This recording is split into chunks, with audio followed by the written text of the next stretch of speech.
Buzzing stocks जहां पर होती है खबरें, खबरों के चलते देखने को मिल रहा है एक्शन। क्या होना चाहिए आपका रिएक्शन, ये बताएंगे आपको शरद जी, खबर बताएंगे हम और निर्णय लेंगे विश्लेषण सुनने के बाद आप कि रखें शेयर को, बेचें या बने रहें या और उसमें खरीदारी करके चल सकते हैं। एक एक करके कंपनी को लेकर के आते हैं और पहली कंपनी है इंडस टावर।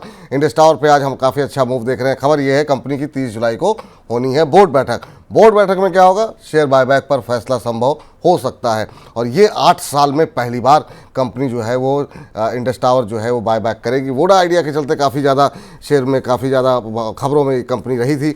शेयर में पिछले 1 महीने में 24%, 6 महीने में 90% से ज़्यादा की तेज़ी देखने को मिली है और आज के कारोबारी सत्र में 4% से ज़्यादा की तेज़ी जो है वो इंडस टावर में देखने को मिल रही थी जब हमने खबर बनाई थी। और अभी अगर इस शेयर पर नजर डालें तो अभी भी 4% के आसपास ही ट्रेड करता हुआ 441 के आसपास ये शेयर अभी बना हुआ है। सर, शेयर बायबैक की खबर से शेयर में काफ़ी अच्छा मूव और शेयर ने आज अपना 52 वीक हाई भी टेस्ट किया है। 30 तारीख को शेयर बायबैक पर फैसला होना है। आपकी टिप्पणी इंडस टावर पर? जी, पहले तो डिस्क्लोजर देना चाहूंगा। 330-35 के भाव से मैंने अपने क्लाइंट्स को रिकमेंड किया हुआ है जब एफपीओ आया था बोडा आइडिया का। अगर आप कंपनी के रिजल्ट्स देखें तो पिछले साल इसने 2 लाख के ऊपर टावर प्लेस किए थे, जो रिकॉर्ड एकदम स्टेलर ग्रोथ था। Q4 में भी बहुत अच्छा टावर ग्रोथ मतलब टावर इंस्टॉलेशन इस कंपनी ने किया है। फाइनेंशियली बहुत अच्छा परफॉर्मेंस कंपनी का रहा है। अगर आप देखें लास्ट क्वार्टर का रेवेन्यू तो 6.5% वाई बेसिस पर ग्रो किया है और अभी भी आप देखें तो स्टॉक के अंदर जो मेरा टारगेट था वो करीब 480 का था। पहला टारगेट 420, दूसरा टारगेट 480। अब स्टॉक 440 के आसपास आ गया तो बेस 400 के आसपास बना हुआ है। 49% का स्टेक इस कंपनी में एयरटेल का है। अगर बायबैक होता है कंपनी में और 2-3%, 5% स्टेक एयरटेल के पास आता है तो एयरटेल इसके अंदर मेजर शेयर होल्डर हो जाएगा। उस कंडीशन में ये सब्सिडरी हो जाएगा एयरटेल का और उसके कंसोलिडेटेड रिजल्ट्स के साथ इस कंपनी का रिजल्ट आएगा तो वो इसके अंदर डिस्काउंट होगा स्टॉक प्राइस में। तो और ऊपर के टारगेट में रिवाइज कर रहा हूँ 550 रुपए। तो पोजिशनली होल्ड कीजिए सर। 400 रुपए पर अगर ट्रेडिंग कर रहे हैं 400 रुपए पे स्टॉप लॉस रखिए। इन्वेस्टमेंट कर रहे हैं तो कोई तो स्टॉप लॉस की जरूरत ही नहीं है सर। इन्वेस्टमेंट के लिए तो आप बने रहे। बाय ऑन डिप्स का व्यू रखिए। 330 का स्टॉप लॉस रखिए जहां से मैंने कवरेज शुरू किया था और 550 का भाव आपको बहुत जल्दी इसके अंदर खुलता हुआ दिखाई देगा। चलिए, तो ये आपके लिए फिलहाल राय निकल करके आती हुई इस कंपनी के ऊपर। अगली कंपनी लेकर के आते हैं और देखते हैं वहाँ पर क्या कुछ खबर निकल करके आई है और उन खबरों के चलते क्या एक्शन देखने को मिल रहा है। अशोक लेलैंड और कमर्शियल व्हीकल की दिग्गज कंपनी, आपको बता दें Q1 मुनाफा जो है कंपनी का घटा है और 8.7% गिर करके ये 526 करोड़ रुपए रहा है। घटा क्यों है? क्योंकि एक बार की जो टैक्स देनदारी की वजह से कंपनी के मुनाफे में ये कमी देखने को मिली है। आय की बात करें तो आय में बढ़ोतरी रही है। आय 8,179 करोड़ रुपए से बढ़कर के पहुंच गई है 8,599 करोड़ रुपए। कंपनी के वॉल्यूम में काफ़ी अच्छी बढ़त रही है। एबिटा की बात करें तो ये करीब 11.2% बढ़कर के 912 करोड़ रुपए रहा है। तो एक बार टैक्स के वन टाइम जो टैक्स की देनदारी की वजह से जो गिरावट रही है मुनाफे में उसको छोड़ दिया जाए तो नतीजे काफ़ी अच्छे देखने को मिले हैं और इसी के चलते आज अशोक लेलैंड के शेयर में जो है एक अच्छा मूव यहाँ पर आता हुआ दिखाई दे रहा है। और जब हमने ये खबर बताई थी तब उस समय 4-5% ऊपर था और अभी 6% से ज़्यादा की मजबूती देखने को मिल रही है। 246 का भाव यहाँ पर बनता हुआ दिखाई दे रहा है। सर, शानदार मूव देखने को मिल रहा है अशोक लेलैंड के शेयर में। आपकी टिप्पणी क्या होगी? पिछले 6 महीने में 41-42% की रैली रही है, अभी क्या करना चाहिए? जी, तो देखिए 10.5% की वाई ग्रोथ टॉप लाइन में देखने को मिली है जिसको मार्केट सेलिब्रेट कर रहा है। आप देखिए तो पिछले 8 एपी का कंसोलिडेशन जोन का ब्रेकआउट है। बेस इसका 225 के आसपास है।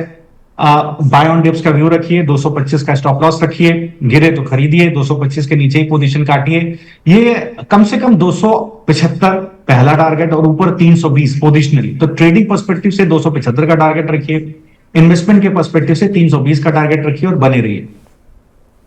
जी, चलिए, इस बीच जो है HS बाबा जी ने हमें 100 रुपये भेजे हैं। हालांकि उन्होंने कोई प्रश्न उनका हमारे पास नहीं आया है, लेकिन बहुत बहुत शुक्रिया बाबा साहब जो है इस जो भी आपने 100 रुपये भेजे हैं उसके लिए। चलिए, अगली कंपनी जो है हम लेकर के आते हैं स्क्रीन पर और देखते हैं कि यहाँ पर क्या कुछ खबरें निकल करके आई हैं। और खबर निकल करके आई है SJVN को लेकर के। पावर क्षेत्र की एक ऐसी कंपनी है जिस पर भी इरिडा NHPC के बाद काफ़ी ज़्यादा सवाल आते हैं। मिजोरम सरकार से कंपनी को एक बड़ा ऑर्डर मिला है और ये ऑर्डर मिला है 2400 मेगावाट के प्रोजेक्ट के लिए और इस ऑर्डर का साइज़ देखिए आप, करीब करीब 14,000 करोड़ रुपए का ऑर्डर मिला है। और ये आपको बता दें, तुईपुई नदी के किनारे ये प्रोजेक्ट को डेवलप किया जाएगा और 2400 मेगावाट का ये प्रोडक्ट होगा। अगले 72 महीने के अंदर कंपनी इसको पूरा करेगी, इसको विकसित करेगी इस पूरे प्रोजेक्ट को। और कंपनी के शेयर में शानदार मूव इस नए ऑर्डर के बाद देखने को मिल रहा है। और SJVN के शेयर पे अगर आप नजर डालिए तो अभी भी 7.5% से ज़्यादा ऊपर 151 का लेवल अब देखने को मिल रहा है। और पावर पैक में अच्छी तेज़ी है। आज हम देख रहे हैं टाटा पावर 5% ऊपर है, NHPC जो है 2.25% ऊपर है। सर, पावर पे कितनी पावर बाकी है अभी? और काफ़ी थकाने के बाद एक बार फिर से मूव यहाँ पर पावर पैक में आता हुआ दिखाई दे रहा है। SJVN पे अभी क्या करना चाहिए इस खबर को देखते हुए, और ओवरऑल पावर पे आपकी राय क्या होगी? अच्छी कंपनी है, ऑपरेशनली भी कंपनी का परफॉर्मेंस ठीक ठाक रहा है। अगर आप चार्ट पर भी देखें तो बहुत अच्छा ट्रैक्शन बना हुआ है। बिल्कुल इसके अंदर मुझे लगता है बने रहना चाहिए। ये जो बेस स्टॉक के अंदर 130 का बना है, ये ऊपर की तरफ खींचेगा स्टॉक को। पहला टारगेट 170, दूसरा टारगेट 200।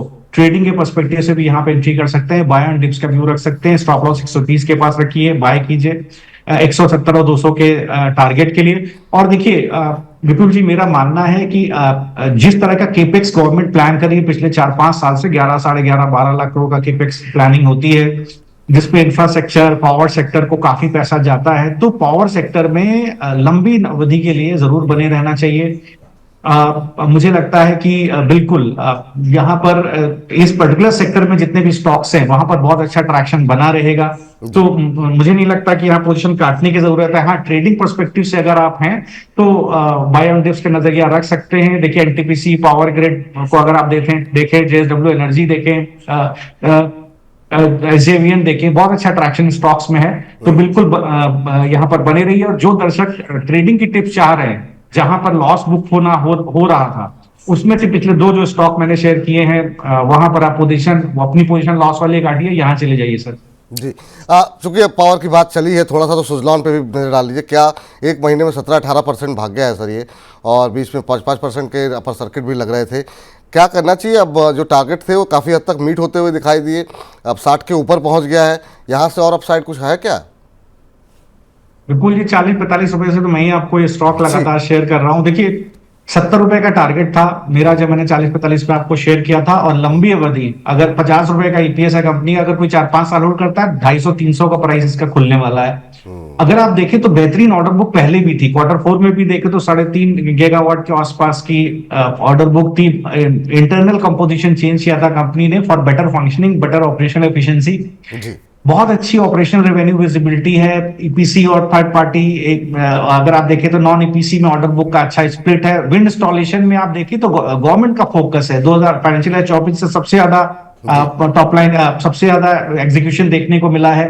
मार्केट शेयर देखें कंपनी का 27 से 30% के आसपास है। कोई सिग्निफिकेंट कंपटीशन नहीं है। तो सर बने रहिए। अभी भी आप इंटर करना चाहें तो 54 रुपए का स्टॉप लॉस रखिए। 54 रुपए जहां पे गिरे खरीदिए, 54 रुपए के स्टॉप लॉस से बने रहिए। 70 रुपए का पहला टारगेट, 80 रुपए का दूसरा टारगेट आपको ट्रेडिंग पर्सपेक्टिव से ही मिल जाएगा।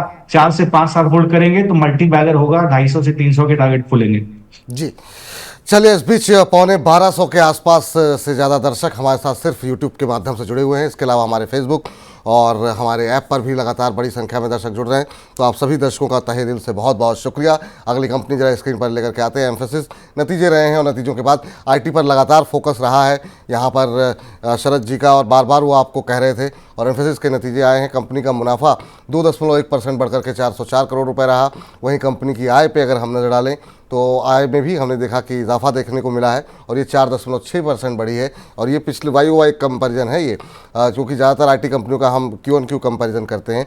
पिछली तिमाही के मुकाबले कंपनी के ऑपरेटिंग मार्जिन जो है उसमें ज़रूर 10 बेसिस पॉइंट का इजाफा देखने को मिला है। BFI सेगमेंट में 1.1% की बढ़त देखने को मिली है। और कंपनी में आज काफ़ी शानदार मूव, करीब 6.5% ऊपर कामकाज कर रहा था। एम्फेसिस IT पे लगातार आपका फोकस है सर। एम्फेसिस बाई है करंट लेवल पे भी, क्या 6% ऊपर है आज? जी, आप देखिए डेटा देखिए विपुल जी, मैं बहुत समय से शेयर कर रहा हूं कि कहीं ना कहीं US में जो टॉप 7 कंपनीज हैं उससे BFSI में, एनर्जी में, रिटेल में, रियल एस्टेट वगैरह में पैसा गया। यहाँ भी देखिए quarter on quarter banking and financial services में एम्फेसिस ने अच्छी ग्रोथ दी है, 1.1% की ग्रोथ दी है।